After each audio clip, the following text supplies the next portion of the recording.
भारत के 4 शंकराचार्यों में से एक द्वारका शारदा पीठ शंकराचार्य स्वामी श्री सदानंद सरस्वती जी महाराज का आज 66वां प्राकट्य दिवस गुजरात के कर्णावती शहर में मनाया गया, जिसको अभी हम सब अहमदाबाद शहर के नाम से जानते हैं। इस शहर के सैटेलाइट विस्तार में स्थित शिवानंद आश्रम में यह कार्यक्रम आयोजित किया गया था।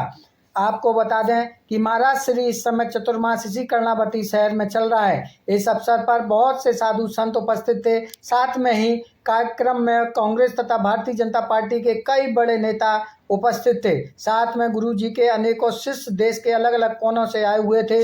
इस दौरान कुछ लोगों ने अपने मुखारबिंद से गुरु जी के जन्मोत्सव पर शुभकामनाएं दी। बाद में गुरु जी का आशीर्वाद लेने के लिए लोगों ने लाइन पर लगकर मंच पर जाकर गुरु जी से आशीर्वाद लिया। कार्यक्रम के समापन से पहले गुरु जी ने आशीर्वचन दिया। इस कार्यक्रम में गुरु जी ने आशीर्वचन में लोगों को बताया कि किस तरीके से वो अपने इस लोक में रहते हुए अच्छे कर्मों से परलोक को सुधार सकते हैं। साथ में ही बांग्लादेश में जो हिंदुओं की स्थिति है उस पर भी उन्होंने अपनी बात रखी। कार्यक्रम के समापन के बाद प्रसाद की भी व्यवस्था की गई थी, जहां पर लोगों ने जाकर प्रसाद ग्रहण किया। परब्रह्म नारायण स्वरूप गुरुजीना चरणों में वंदन करूँ छू। अन्य संतगणना चरणों में वंदन करूँ छू। अमरा पूर्व गृहमंत्री श्री प्रदीप सिंह जाडेजा साहेब, कांग्रेस अध्यक्ष श्री शक्ति सिंह, हिम्मत सिंह भाई, अन्य मंचस्थ महानुभावों और सनातन धर्म प्रेमीओ सौना चरणों में वंदन करूँ।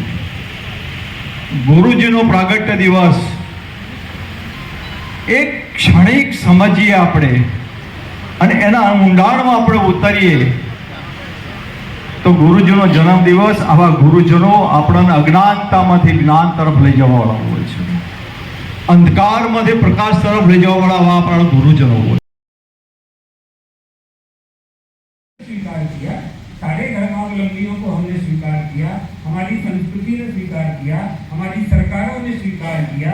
जितनी भी सरकारें हुई 75 साल में अभी तक सब जो भी आ रहे हैं शरणार्थी होकर के सब रह रहे हैं, आ रहे हैं, उनका भरण पोषण हो रहा है। तो हमारे हिंदू भाई कुछ वहाँ निवास कर रहे हैं। किसी की भी हत्या नहीं होना चाहिए, चाहे कोई हो।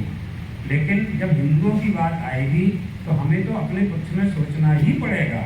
यदि आप गिन गिन करके हमें ही टारगेट करके हमारे विपक्ष में, हमारे खिलाफ में अत्याचार हमारे ऊपर करेंगे तो विचार तो करना ही पड़ेगा। फिर ये सोचना चाहिए, सारे मुस्लिम देशों को भी सोचना चाहिए, विश्व के देशों को भी सोचना चाहिए। पूरे विश्व में हिंदू विद्यमान हैं और उनकी बहुत बड़ी भूमिका है, बहुत बड़ी भूमिका है पूरे विश्व में। तो उनकी उपेक्षा नहीं की जा सकती है, नहीं करना चाहिए। आप किसी धर्म को नहीं मानते हैं तो मानव धर्म तो मानते हैं कि नहीं मानते?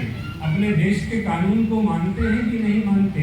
तो क्या आपके संविधान में ये भी जोगवाई है? क्या ऐसी व्यवस्था है जो हो रहा है? नहीं है, हम जानते हैं, नहीं है। इसलिए हथियार उठाना ये किसी समस्या का हल नहीं है। बहुत विचार करने की आवश्यकता है। विचार में ही यह शक्ति है, चिंतन में यह शक्ति है कि बड़े से बड़ी समस्या का निराकरण किया जा सकता है। चातुर्मास समारोह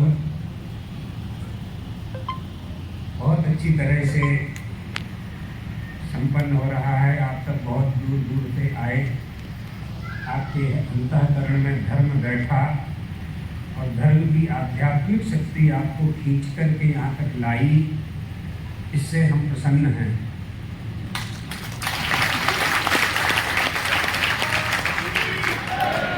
अहमदाबाद नगर वासियों ने, गुजरात वासियों ने और शिवानंद आश्रम के सभी ट्रस्टियों ने और हमारे राज्यसभा के सदस्य बाबू भाई देसाई, हमारे गुरु जी के शिष्य हैं।